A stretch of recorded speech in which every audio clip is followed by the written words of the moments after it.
One pot chicken rice இதை எப்படி வீட்டிலேயே ஈஸியாக குயிக்காக எப்படி செய்யலான்னு சொல்லிட்டு பார்க்கலாமா?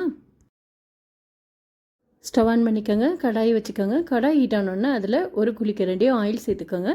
இதோட 2 டேபிள் ஸ்பூன் பட்டர் அதையும் இதோட சேர்த்துக்கோங்க. இப்போ கரம் மசாலா சேர்த்துக்கிடலாம். அதில் 2 பிரிஞ்சி இலை, 2 star anise, 1 tablespoon pepper இதையும் சேர்த்துக்கோங்க. 2 பெரிய பல்லாரி வெங்காயம் அதையும் நீல வாக்கில் கட் பண்ணி அதையும் இதோட சேர்த்து நல்லா வதக்கிக்கோங்க. ஆனியன் நல்லா கோல்டன் கலரில் வரணும். இப்போ இதோட 3 க்ரீன் சில்லி அதையும் இதோட சேர்த்துக்கோங்க. 1 tablespoon ginger garlic paste அதையும் இதோட சேர்த்து லைட்டாக சாட்டே பண்ணிக்கோங்க.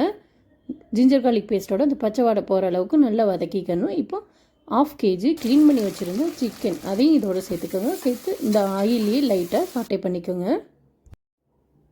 இப்போ சிக்கனுக்கு தேவையான உப்பையும் சேர்த்துக்கோங்க. மசாலா இப்போ சேர்த்துக்கிடலாம்.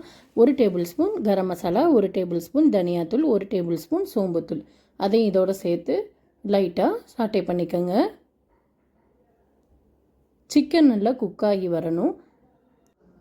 இப்போ இதோட ஒரு கைப்பிடி கொத்தமல்லி இலை, ஒரு கைப்பிடி புதினா அதையும் இதோட சேர்த்துக்கோங்க. சேர்த்து இதையும் நல்லா வதக்கிக்கோங்க. சிக்கன் நல்லா குக்காகி வரணும். ஒரு 10 மினிட்ஸ் லோ ஃப்ளேமில் வச்சு குக் பண்ணுங்கள். இப்போ இதோட 3 டேபிள் ஸ்பூன் ஃப்ரெஷ் க்ரீம் அதையும் இதோட சேர்த்துக்கோங்க. இது சேர்க்குறதுனால சிக்கன் ரைஸ்க்கு நல்ல டேஸ்ட் கொடுக்கும். இதை கட்டாயம் சேர்த்துக்கோங்க. இந்த மாதிரி நல்லா வதங்கி சிக்கனும் நல்லா வெந்து இருக்கணும். இப்போ ஒரு 1/2 அன் ஹவர் ஊற வச்சுருந்த பாஸ்மதி ரைஸ் அதையும் இதோட சேர்த்துக்கோங்க. 1 கப் பாஸ்மதி ரைஸ் அதை இதோட சேர்த்துக்கோங்க. சேர்த்து லைட்டாக இந்த ஆயிலே சாட்டை பண்ணிக்கோங்க. இந்த மாதிரி நம்ம செய்கிறதுனால சாதம் நல்லா குக்காகி வர சொல்ல உதிரி உதிரியாக இருக்கும். இப்போ இதுக்கு தேவையான தண்ணியை சேர்த்துக்கோங்க.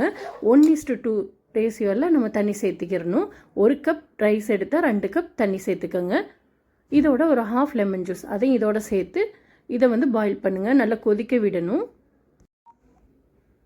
இந்த மாதிரி நல்லா பபிள்ஸாக வர சொல்ல குக்கர் லிட்டை போட்டு வெயிட்டையும் போட்டு ஒரு 10 மினிட்ஸ் லோ ஃப்ளேமில் வச்சு குக் பண்ணுங்கள். பிறகு ஸ்டவ் ஆஃப் பண்ணிவிட்டு 10 மினிட்ஸ் அப்படியே ரெஸ்ட்டில் வச்சுருங்க. பிறகு எடுத்து பாருங்கள், சாதம் நல்லா உதிரியாக சூப்பராக வரும். இப்போ 1 பாட் சிக்கன் ரைஸ் ரெடி ஆகிடுச்சு. இதை சூடாக சர்வ் பண்ணி பாருங்கள். இதோட டேஸ்ட் அட்டகாசமாக இருக்கும். கட்டாயம் இந்த ரெசிபியை ட்ரை பண்ணி பாருங்கள். ட்ரை பண்ணி பார்த்துட்டு எப்படி வந்துச்சுன்னு கீழே கமெண்ட் பண்ணுங்கள். பிடிச்சிருந்தா லைக் பண்ணுங்கள், ஷேர் பண்ணுங்கள். இந்த மாதிரி ரெசிபிக்கு என்னோடய சேனலை நீங்கள் மறக்காமல் சப்ஸ்கிரைப் பண்ணிக்கோங்க.